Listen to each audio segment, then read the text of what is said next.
This video is for educational purposes only and is not financial advice. Think of this journey as a deep dive into the mechanics of our global economy rather than a suggestion for your personal portfolio. It's a relentless, glowing ticker, churning out digits faster than the human eye can track. Right now, that number is north of $34 trillion. It feels like a ticking time bomb, a looming mountain of IOUs that threatens to collapse under its own weight at any moment. We are conditioned to think of debt like a household credit card. If you spend more than you earn, the bills pile up, the interest compounds, and eventually, the collectors come knocking. Yet, here is the strange, unsettling truth. Despite this astronomical figure, the lights haven't gone out. The bridges are still standing, the military is funded, and the global financial system hasn't ground to a halt. This creates a fascinating tension.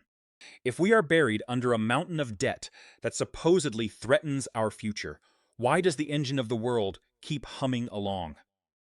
But what if that conventional wisdom is entirely backward? What if, in the complex, high-stakes game of sovereign finance, a balanced budget isn't actually a sign of strength? We have been told to fear the red ink, but the reality might be far more nuanced than a simple balance sheet. To understand why the most powerful economy on Earth operates in a way that would bankrupt a family in a week, we have to peel back the layers of how money is actually created. Let's pull back the curtain on this massive economic paradox and see what's really moving the gears behind the scenes. You have a paycheck coming in, a stack of bills to pay, and perhaps a small savings account tucked away for a rainy day. If the trend continues, the credit cards max out, the late notices pile up, and eventually the bank comes knocking. It feels like common sense because it is. So, when we hear that a national government is running a deficit, spending billions more than it collects in taxes, our gut reaction is one of immediate, visceral alarm. But here is where the intuition hits a wall. Imagine you are playing a game of Monopoly with your family. If you run out of money, you lose. Now look at the person holding the banker's box. They aren't trying to earn money from the other players. They are the source of the money itself. They just issue more. It suggests that a nation is just a larger version of a household, when in reality, the two operate in completely different dimensions. A sovereign government, however, sits at the very foundation of the economy, defining the rules of the game and supplying the very tokens we use to keep score. We start asking how the government will pay back its debt, as if it's a borrower scrambling for a loan from a neighbor. That realization changes everything. If the government isn't limited by its bank account, what exactly is it limited by? Imagine a monopoly board spread out before you. In your world, you are a user of the currency. If you run out, the game is over for you. Look at the banker. The banker doesn't need to earn those little paper slips before handing them out to players at the start of the game. If the game goes on for hours and the supply runs low, the banker just writes a new number on a piece of paper or grabs more from the box. The banker is the issuer. We've been told they need to tax us before they can spend, just like we need a paycheck before we can buy groceries. They are the monopoly issuer of the currency we all use. It's a closed loop, but the flow of power moves in the opposite direction of what we're taught in school. It doesn't appear out of thin air just for fun. When the government spends, it's essentially issuing a financial instrument, a promise, that balances out somewhere else in the economy. It is a credit, not a burden. If you are the person who prints the board game money, you aren't constrained by your stash of cash. But if the government isn't limited by its own bank account, if the banker can never run out of paper, why don't they just print $1 trillion for every citizen? If you've ever wondered why we don't just print our way into a utopia, the answer lies in a simple, stubborn truth. Money is just a claim on things that actually exist. But if the government prints 1 billion tickets for a table that only has 10 chairs, you don't get a wealthier society. You just get a riot at the door. On one side, we have the total amount of money circulating through our hands. On the other side, we have the sum total of everything our society can actually produce. The steel in our bridges, the wheat in our sissels, the hours of labor our doctors and teachers provide. This is our ceiling. Suddenly, everyone has more money to spend, but the amount of stuff to buy stays exactly the same. The supply of goods can't keep pace with the tidal wave of new currency. Sellers realize they have more buyers than products, so they raise their prices. This is the inflation ceiling. It's the invisible wall where more money stops meaning more prosperity and starts meaning higher price tags. Think of it like a crowded concert venue.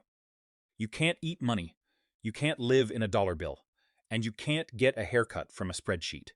When we push spending past that limit, we aren't creating wealth. We are just diluting the value of every dollar already in your pocket. We are effectively bidding against ourselves. If they spend beyond the nation's ability to produce, the currency loses its tether to reality. Or is there a way to navigate this without just slamming on the brakes? The instinct to hit the brakes is understandable. But here is the friction point. A nation isn't a household, and its ledger doesn't operate by the same gravity as your personal checkbook. To understand why this fear is largely an illusion, we have to flip the perspective.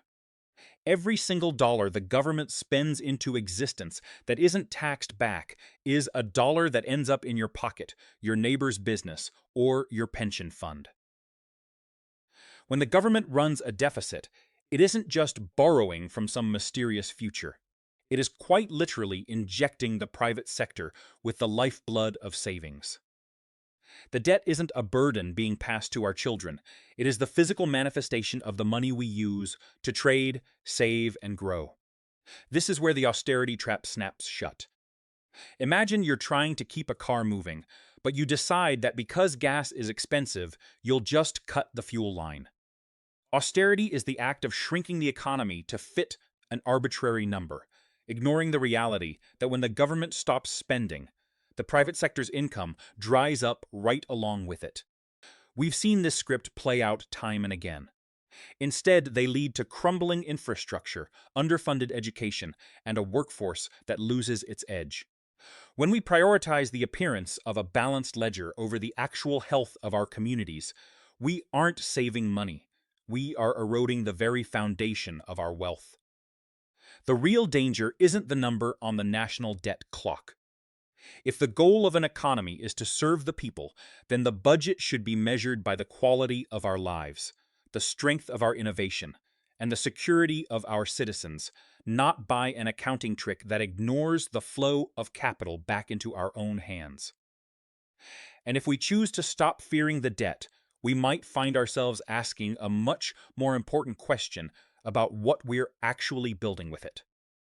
Ultimately, the obsession with a zero-sum ledger is a distraction from the true purpose of a national economy. It is a vast, interconnected engine of human potential. When we obsess over the color of the ink on a spreadsheet, we lose sight of the horizon. We are not limited by the numbers in a vault. We are limited only by our collective vision and our willingness to deploy resources toward the challenges that define our era. A budget is, at its core, a moral document, a statement of what we value and who we intend to become. We have the tools to build a society that doesn't just survive, but flourishes, provided we have the courage to redefine what fiscal responsibility truly means. It isn't about hoarding capital. It's about ensuring that every dollar spent acts as a catalyst for a more vibrant, equitable, and innovative future. Do we want to be remembered as the generation that pinched pennies while the pillars of our society crumbled, or the one that had the audacity to invest in human greatness?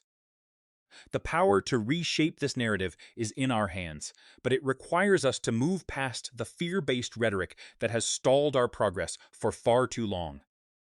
All that remains is the political will to prioritize the right things. So, let's turn this conversation back to you. Should we be prioritizing the green energy transition, universal education, infrastructure overhaul, or perhaps something entirely different? Drop a comment below and share your vision for what our government should actually be funding. By shifting our focus from balancing the books to building a better life, we reclaim our agency. Together, we can push past the outdated narratives and start building the future we actually deserve.